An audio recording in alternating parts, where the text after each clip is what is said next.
Hi guys, what's up? Ayan, for today's video, actually matagal na tong video na to. Kaya lang, may sakit ako nung nakaraan, so hindi maganda yung boses ko for a voice over. And ayan nga, pumunta kami sa bukid para magtanim ng mga langka. Ayan. And kasama ko yung si nanay, yung asawa ko at si Bunso. At tingnan mo, may palambingan yan silang dalawa dyan. Kasi nga naman, butsyog-butsyog yan si Bunso. Kaya masarap talaga siyang panggigilan. Ito nga pala yung mga langka na tinanim namin at may paubi pa dyan.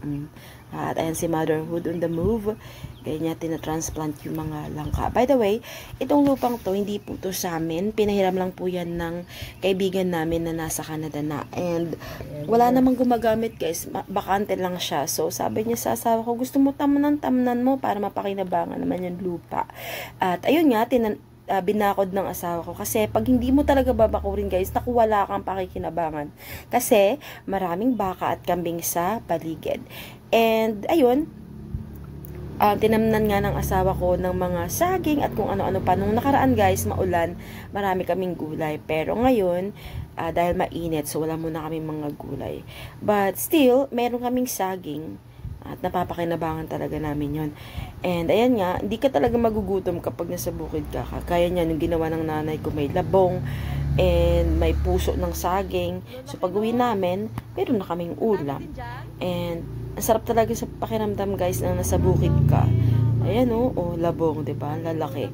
Yung iba diyan di na namin kinuha kasi nakakuha na si nanay kanina. So magiging kawayan pa yung mga 'yan, 'di ba? Oh.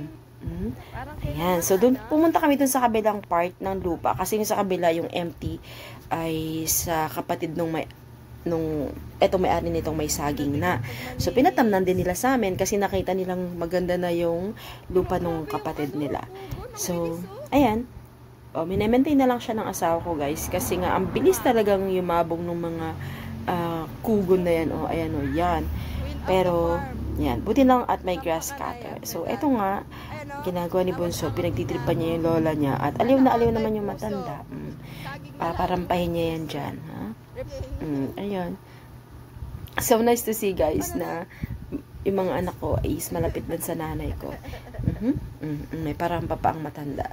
O, diba? Pare na lang kami tawa dyan, guys. So, just wanna say na happiness is a choice talaga. So, whatever is your situation in life, depende talaga yun sa'yo kung paano mo siya i-accept at paano ka makontento and paano mo i-enjoy.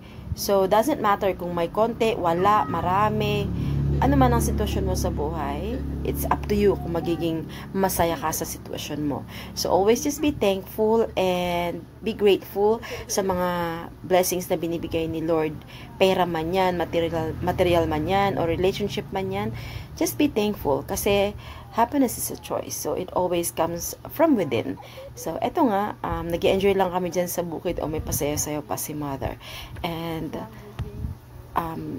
again, always choose to be happy and be contented kasama ng mga taong mahal mo sa buhay kasi at the end of the day, ikaw ang pipili ng kaligayahan mo. And salamat nga pala guys sa panonood ninyo and laging mag-iingat. Okay? God bless you. Bye!